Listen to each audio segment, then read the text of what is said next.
Ngayon po na October 30 ay nakaalis na si Christine, ang bagyong Christine. Pero paparating naman si Leon. Siyempre tatanong natin, bakit kadami namang kalamidad? Pero yan po ay sinasabi na ng Lord matagal na maraming sakuna mangyayari dahil po sa kalamidad. At kanina, siyempre magtatanong na naman ako sa Lord, Lord, what do you want to tell me? Ano pong gusto niyo pong sabihin sa akin? Ano po? Sabi niya, anak, sabi niya, anak, nais kong patuloy kang humingi ng gabay sa akin. Sabi niya, sabi ko, Lord, papadating na naman ang isang malakas na bagyo sa aming bansa, si Leon. Pwede po bang spare na po ninyo ang bansa namin at hindi po masyado makasira si Leon? Siyempre, pag-pray natin yun, di ba? Tayo po ay nananalangin. Ngayon, siyempre, makikinig din tayo sa Panginoon. Ano kaya gusto niya sabihin? Gusto niyo po bang malaman? Kung ganun po ay mag-subscribe muna po kayo, ano po, kay Lola Madam. Like, comment, share, po, yun. And press the notification bell. Yan. Follow nyo rin po si Gloria Cagacia Villanueva sa TikTok. Yan. Ito sabi niya, anak, kinakailangan ang mga kalamidad niyan ay mangyari upang matupad ang nakasaad sa aking kasulatan. Maraming bagyo pa ang darating sa inyong bansa na maghahatid ng malaking kasiraan sa inyong mga palayan, pananim at infrastruktura. Iyan ay kailangan upang mapagtanto ng mga Pilipinong nasa akin ang inyong kaligtasan at wala sa inyong sinasambang mga rebulto. Ayun. So, ang kaligtasan po natin ay nasa Lord, nasa Diyos, na makapangyarihan sa lahat, lumalang ng langit at lupa. Sabi niya, yung mga rebulto daw, sinasambang rebulto, no? Mga ipinoprosesyong mga idolo, sabi niya ganun, mga nililok ng inyong mga kamay. Iyan ang dahilan kung bakit patuloy ninyong nararanasan ang hagupit ng kalikasan. Iyan. Nais kung kayo mga Pilipino ay tumalikod sa pagsamba sa Diyos-Diyosan at humarap sa akin na sa inyo ay lumalang. Ako ang inyong handang saklolo sa gitna ng kagipitan at hindi ang mga walang kwentang Diyos-Diyosan. Ayun po. Yun po yung sa loobin ng ating amang nasa langit. Sabi niya, anak, tanda mo ikaw ay aking tagapagsalita. Marami pa akong ipasasabi sa iyo. Huwag kang mag-alala sapagkat bagamat maraming babati ko sa iyo, sa iyong mga sasabihin, ako pa rin ang iyong tagapagtanggol. So, yun po.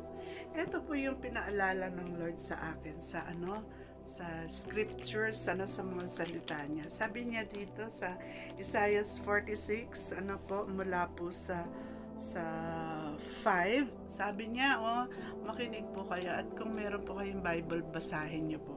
Sa Isaiah 46 verses 5 onwards, sabi niya, to whom will you compare me or count me equal?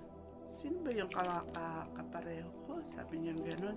To whom will you liken me that we may be compared? Some pour out gold from their bags and weigh out silver on the scales.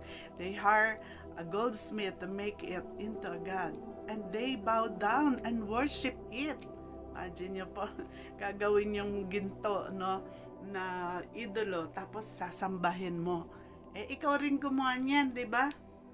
They hire a goldsmith and they lift it to their shoulders. Ayan, nilalagay dito sa balikat, sa shoulders, and carry it. Imagine yung sinasamba mo, ikaw ang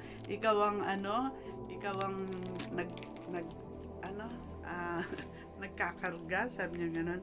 They set it up in its place, and there it stands. O, nilagay mo sa isang pedestal, sabi niya. And from the spot, it cannot move.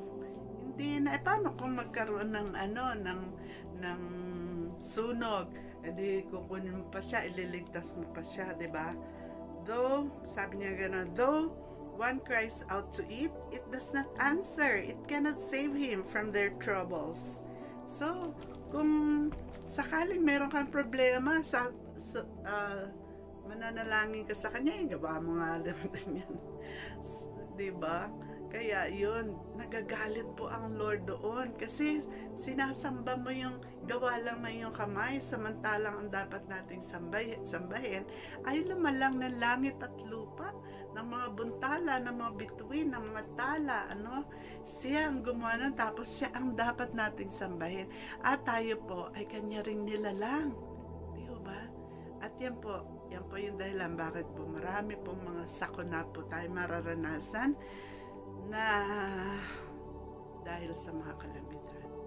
Pero ano po dapat natin gawin? Dapat po tayong humarap sa tunay at buhay na Diyos. Pagsisihan natin ang pagsamba sa Diyos-Diyosan, Kapag nakikita niyo yung sinasamba niyo, mga idolo, mga rebulto, ayaw ng Diyos yun. Alam niyo kung bakit? Kasi kung sino o ano ang sinasamba natin, nagiging kamukha tayo noon. Yun. Ay ayaw ng God. Gusto niya maging katulad tayo niya. Saan niya gana? Gusto niya maging katulad tayo ng kanyang anak na si Jesus sa kanyang pag-uugali.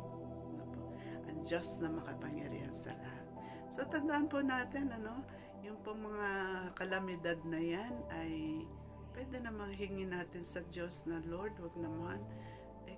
Pero kailangan lang po mga kababayan, kailangan nating magsisi sa ating pagsamba sa Diyos-Diyosan at tumalikod sa pagsamba sa Kanya, at tayo ay humarap sa tunay at buhay na Diyos na nagnanais na siya ay sambahin sa Espiritu at katotohanan. At magagawa lamang natin yon kung meron tayong tagapagligtas, si Jesus.